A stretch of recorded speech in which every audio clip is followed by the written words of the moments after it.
This is Windy Corner. My name is Tini Sikkes. And Windy Corner's farm, or Windy Corner.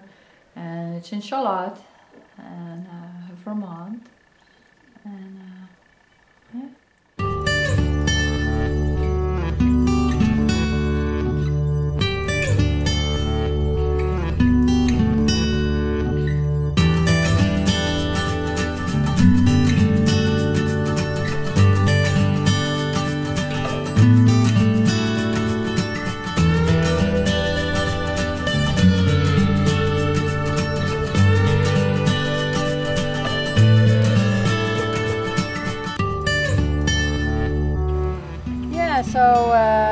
So we got now this two thing going on. One thing is like the farming part. See, for us the most important thing is like we want to live sustainable.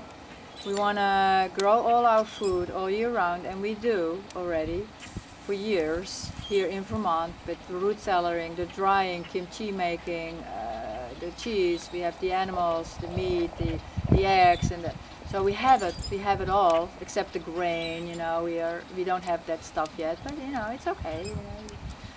And so we got that part, and then maybe eventually get it into that we make a little bit of money on that, and then we have this part, and which is the house, which is still needs to have a lot of work. And we moved in December. And it's beautiful, and but it's not done. You know, still some trimming needs to be done, but we are very comfortable in there, and it looks beautiful. And we have a shower, and hot water, and we keep it nice and warm. And then in the meantime, we keep working away on it.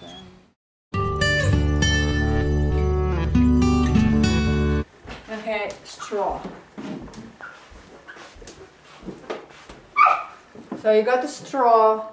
This is a seam, one bale into the other, and you have to fill it up, all the holes, because you put your hand in it and you find holes, and you need to fill it all up with clay and straw. Plugs. You need to make plugs of clay and straw, and then because you don't want to have anything breathing through there. Okay, then you spray it with clay. And then it looks like this. Then you put one layer over it, which is this. This is a layer. And this is clay, sand, and manure. Okay? And a little bit of straw. Sometimes you add a little bit more straw in it. And then you got the finishing layer. And that's the one that you see in the house. Nice and smooth. And then you need to burnish it. So that's that. So you want it to be breathable. All right, moist. How can you get moist out of it? Clay will suck up moist, and it will kind of like, you know, it draws it out of there.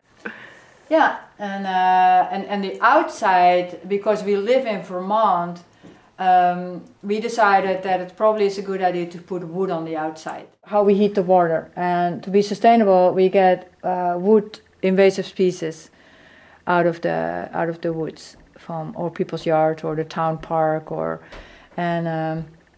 so we burn buckthorn and that kind of stuff. So again, you know, you have to holler it all in, and so that heats up that water in the tank, and that gets pumped into the pipes, and that's how we have radiant floor heating. Source of our heating system, and then we have a cooking wood stove upstairs, and then we're in the process of building a greenhouse on the south side for passive solar. Here we have composting toilets. So that's our maple syrup we already did this year. And then still tomatoes from last year, and pears, and concord grape juice, and pickles, and root vegetables. Yeah, and there's things like carrots and turnips and celeriac. You know, you put them in sawdust, and then, but we are getting to the end, so some of them are rotten already, and some of them are still good. Yeah.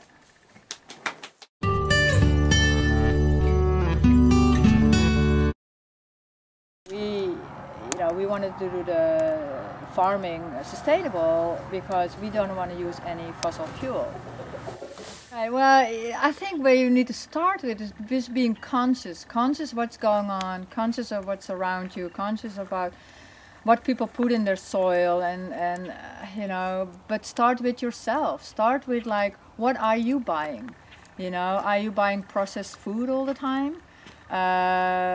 Way too much salt, way too much fat, way too much hormones, and whatever you're eating. But be conscious about all that. It's okay if you do it, but then know that you're doing it and know what it's doing to your body, but just be a little bit more conscious about your own life. Usually I go for local, not organic, but local. That's for me the most important thing. And then if it's an organic, then great, you know, because we are not necessarily organic, you know, we are not like official organic because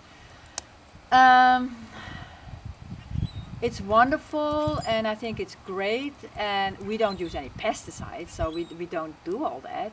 So it's pretty much organic anyway, but to really call yourself organic, you have to jump to a lot of hoops, and that makes things also way more expensive.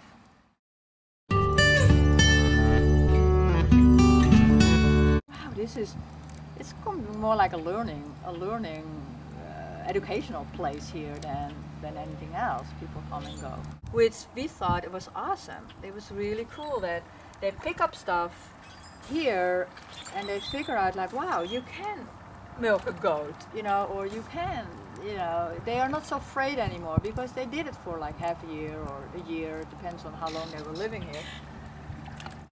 So I'm developing some classes in like gardening, a workshop or classes, gardening, and I do doll making and wool, dyeing wool, spinning, knitting, all that kimchi making, and so there's a lot of stuff. This year we really want to work on infrastructure, like in the barn we want to make a nice farm stand. We try to raise a little bit of money to do that on Kickstarter. You probably heard of that project. And also what we have, which is even sustainable in the future, I mean, I'm getting to a point that I cannot do this anymore, you know? I mean, shoveling shit, it's hard work. So we are also having this house so that Rula and I can get old here, and that we can have some people taking it over and take care of us. And we can still are very valuable on the farm, even if I cannot shovel shit anymore. I can still pick peas, I can still make kimchi, or I can still, you see, there's a lot of things that I can still do without being hard labor. But you have to have a community building. I think that's the most important one. You know, you got your capital building and you got like, but community building is like, I think that's one of the most important one, to learn to live with other people, with other ideas. Yeah. Helping each other, love, that's also important. Be nice to each other.